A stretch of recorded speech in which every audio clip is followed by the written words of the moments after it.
सीकर लोकसभा क्षेत्र से हमारे गठबंधन के संयुक्त प्रत्याशी कामरेड अमराराम जी, आप सबके लोकप्रिय विधायक सुरेश मोदी जी, दातारामगढ़ से विधायक वीरेंद्र चौधरी जी, बालिंदु जी, जिलाध्यक्ष महोदय, सभी मंच पर उपस्थित नेतागण, इस सभा में मौजूद नौजवान दोस्तों, किसान भाइयों, माताओं, बहनों, सबसे पहले मैं आपका धन्यवाद करता हूं कि आप सब इतनी गर्मी में यहाँ बहुत देर से बैठे हो। लोकसभा का चुनाव हमारे सामने है। पहले चरण में सीकर लोकसभा क्षेत्र के लोगों को अपना सांसद चुनना है। 19 तारीख को मतदान है, बहुत कम समय बचा है और देश में जो हालात बने हैं उन हालातों को देखते हुए कांग्रेस और तमाम विपक्ष के साथियों ने एक गठबंधन बनाया है, इंडिया गठबंधन, और उस गठबंधन के तहत कुछ सीटों पर हम लोग मिलकर चुनाव लड़ रहे हैं। आप सब जानते हो 10 साल में इस देश में जो हालात निर्मित हुए, जो पूर्ण बहुमत की सरकार दिल्ली में है, वो भी जनता ने चुनकर भेजी थी। एक विश्वास कर कर अपना मतदान किया था कि वो सरकार बनेगी तो भ्रष्टाचार, महंगाई, बेरोजगारी, इन सब पर काबू कर कर इस देश को उन्नति और प्रगति के रास्ते पर लेकर जाएंगे। लेकिन इन 10 सालों में जो 300 पार किया 2019 में, उसके बाद सरकार ने क्या कानून बनाए? किसानों के खिलाफ 3 कृषि कानून बनाए, काले कानून, नोटबंदी लागू कर दी, जीएसटी लागू कर दिया, निर्वाचित मुख्यमंत्रियों को जेल में डाल रहे हैं। यह हाल तो 300 पार के बाद है, और कभी 400 पार हो गया तो अब कल्पना करो क्या होगा इस देश के अंदर। हमारा सबका ये मन है, हमारी पार्टी में कांग्रेस ने पहली पॉलिटिकल पार्टी है जिसने देश में ऐलान किया कि एमएसपी के ऊपर हम एक कानून बनाएंगे। हमने 5 गारंटी दी हैं युवाओं के लिए, महिलाओं के लिए, श्रमिकों के लिए, शोषित वर्ग के लिए, वो वर्ग जो आज दबा कुचला है, पिछड़ा है, जिनकी आवाज को कोई सुनता नहीं है, ना अखबार में छपता, ना टीवी में दिखता। किस गरीबी से लोग जूझ रहे हैं, शिक्षित नौजवान जो बेरोजगार हैं, उद्योग जो चौपट हो गए। इस देश में सिर्फ अखबार से, प्रचार से, होर्डिंग से, बैनर से, इश्तिहार से, व्हाट्सएप से प्रचार किया जा रहा है। देश अगर प्रगति करता है तो हमारे किसान कमेरे का प्रगति करना बहुत जरूरी है। जो 2 बीघे में खेती करता है उसकी फसल खरीदने वाले बिचौलियों को रोकना होगा, कालाबाजारी करने वालों को रोकना होगा।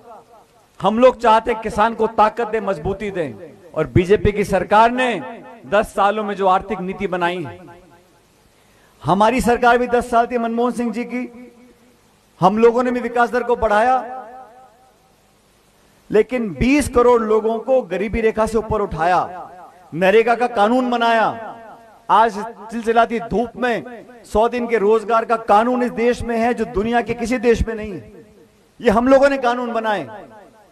भारतीय जनता पार्टी का जो शासन है देश में, उनको अपने 10 साल की रिपोर्ट कार्ड दिखानी चाहिए कि 10 साल में हमने इतना काम किया। जब से देश आजाद हुआ है ऐतिहासिक बेरोजगारी आज देश में है, और बीजेपी ने कहा था कि नहीं कहा था कि हम 2 करोड़ रोजगार हर साल देंगे? कहा था 2 करोड़ का। आप इतने लोग बैठे हो, आप में से कितनों को सरकारी नौकरी मिली है?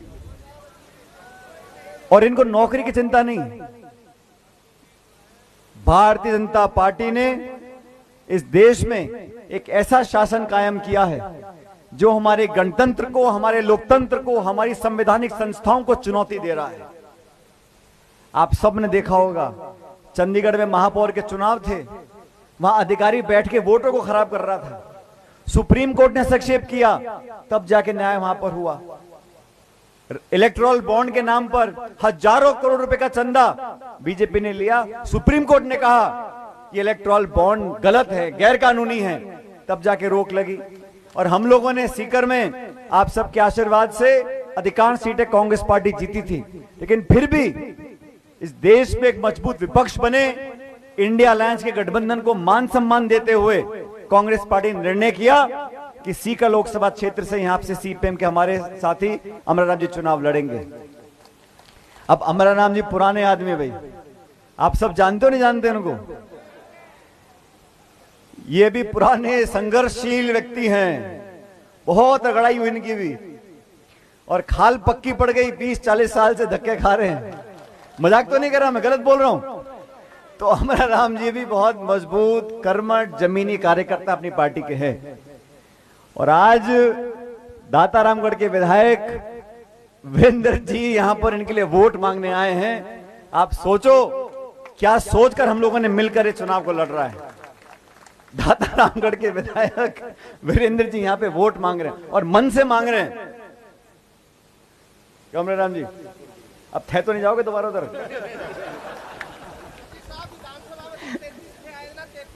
तो मैं अमरा राम जी को बोल रहा हूं, आप संसद में पहुंचकर कम से कम दातारामगढ़ को छोड़ देना, तुम सीकर के राजनीति करना। वीरेंद्र जी भी राजी रहेंगे, नारायण सिंह जी भी राजी रहेंगे। हम लोग आपस में चुनाव भी लड़े हैं साथियों, लेकिन देश के सामने आज बड़ी चुनौतियां हैं। आज फर्क नहीं पड़ता कि विपक्ष का कौन सा दल कितनी सीटों से कहां लड़ रहा है, चाहे बिहार हो, चाहे महाराष्ट्र हो, चाहे राजस्थान हो। आज हम सबको मिलकर देश के सामने जो बड़ी चुनौतियां हैं उसका सामना करना है। आज व्यापक दिल रखकर हमने सीटों का बंटवारा किया है। आज यहां पर एक दल चुनाव नहीं लड़ रहा है, यहां पर इंडिया गठबंधन की तमाम ताकतें हम मिलकर चुनाव लड़ रहे हैं। और जैसा सुरेश मोदी जी ने कहा कि यहां पिछली बार मैं आया था, आप लोगों ने बड़ा आशीर्वाद दिया और इस क्षेत्र में जो विकास के काम हुए, प्रशासनिक काम हुए, विधायक कोष से काम हुए, सरकार ने काम कराए और विधायक महोदय ने मिलकर सबको साथ जोड़कर रखने का काम किया। इसी के वजह से यहां से भारी बहुमत से हम जीत कर गए थे।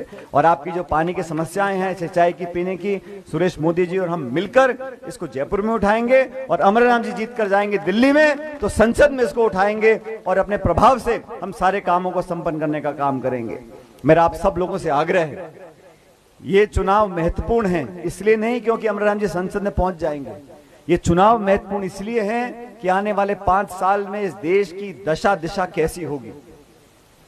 इस देश में, जैसा मैंने पहले कहा, संवैधानिक संस्थाओं को नीतिगत तरीके से उनकी विश्वसनीयता, उनकी पारदर्शिता को कम करने की कोशिश की जा रही है। आज हम लोगों ने, कांग्रेस पार्टी ने वादा किया कि नरेगा में जो रोज का पैसा मिलता है वो कम से कम 400 रुपए मिलेगा। हम लोगों ने वादा किया हर गरीब परिवार के घर में महिला के खाते में प्रतिवर्ष 1 लाख रुपए हम लोग देंगे। हम लोगों ने घोषणा पत्र वादा किया कि सरकारी नौकरियों में 50% आरक्षण महिलाओं को मिलेगा और 30 लाख केंद्र सरकार की जो नौकरियां जो खाली पड़ी हैं उनको भरने का काम हम लोग करेंगे। हम मिलकर चुनाव लड़ रहे हैं, लेकिन इस चुनाव में हम सब, मेरे तमाम कार्यकर्ता जो कांग्रेस के हैं, बाकी दलों के, मिलकर अमरा राम जी के पक्ष में मतदान करें। पहला चरण का चुनाव 19 तारीख को होगा, इसलिए आप सबसे मेरा आग्रह है, अपनी सारी बातें भूलकर आज देश के लिए, आने वाले 5 साल के भविष्य के लिए, और पूरी दुनिया देखना चाहती है, पूरी दुनिया जानना चाहती है कि भारतीय जनता पार्टी ने जो राजनीति करी है, धर्म की राजनीति करी है, मंदिर मस्जिद की राजनीति करी है। कौन सा भाजपा का नेता के भाषण देता है कि हम महंगाई कम करेंगे, वो सब बातें बंद कर दी बोलनी इन्होंने। 2014 तक बोलते थे कि कांग्रेस महंगाई है, कांग्रेस में ये है, और आज भी 10 साल सरकार बीजेपी की हो गई, फिर भी कोसते कांग्रेस को है। सवाल हमसे पूछें, अरे भाई तुमने 10 साल में क्या किया ये बताओ ना। आपने कितनी खरीद करी फसल की, कितनी महंगाई कम कर दी, कितना निवेश हुआ, सड़क में, बिजली में, खाद का, बीज का, पानी का, रोजगार का, शिक्षा का, चिकित्सा का कोई मतलब नहीं है।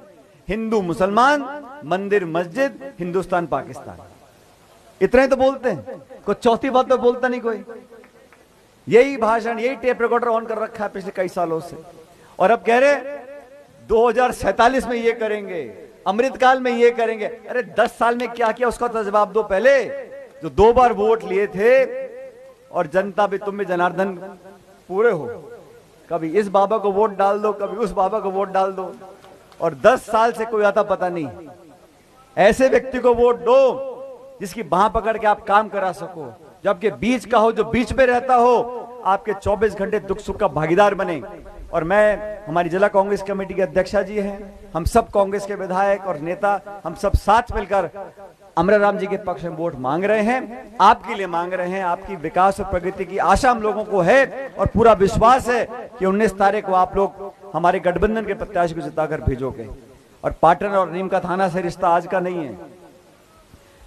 सूर्य जी तो बहुत देर में राजनीति में आए हैं, आपका पूरा परिवार जुड़ा रहा कांग्रेस से, हम सब, मेरा खुद का व्यक्तिगत यहाँ से बहुत पुराना संबंध है, और अमराराम जी के चुनाव प्रचार के लिए मुझे सीताराम येचुरी, बृंदा करात जी, तमाम नेताओं ने मुझे कहा कि हम सब ने मिलकर एक ऐसे व्यक्ति को टिकट दिया है जो किसान और मजदूर की आवाज को उठाता रहा।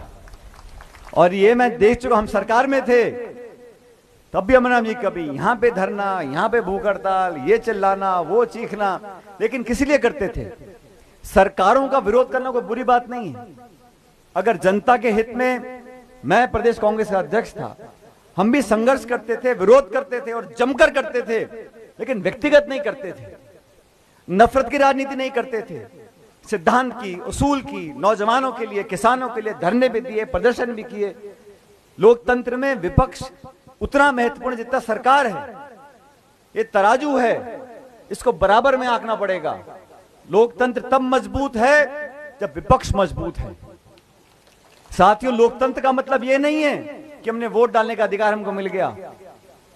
वोट तो रूस में भी पड़ते हैं, वोट तो पाकिस्तान में पड़ते हैं, लेकिन लोकतंत्र वहां मजबूत है जहां संवैधानिक संस्थाएं मजबूत हैं, जहां संसद में जवाबदेही होती है। ये वो सरकार है जिसने एक दिन में 147 सांसदों को निलंबित कर दिया और फिर सारे कानून पास करा दिए। संस्थाओं को बचाने के लिए, किसानों की आवाज को बुलंद करने के लिए, नौजवानों का बेहतर भविष्य तलाशने के लिए 19 तारीख को आपको अमराराम जी को वोट डालना है। ये आग्रह करने के लिए आपके बीच में आया था। आपने बहुत चैन से मेरी बात को सुना और जैसे मैंने शुरू में कहा, अब वीरेंद्र जी संदेश लेकर आए हैं, नारायण सिंह जी का भी, कि अमराराम जी को जिताना है, तो आप समझ लो सब मिलकर एकजुटता से चुनाव लड़ रहे हैं। भारी बहुमत से 19 तारीख को अमराराम जी को वोट डालकर जिताओ और आप सब परिवार सहित हमेशा मुस्कुराओ, फलो फूलो, आगे बढ़ो। मेरी आपको बहुत बहुत शुभकामनाएं। जय हिंद, राम राम साहब।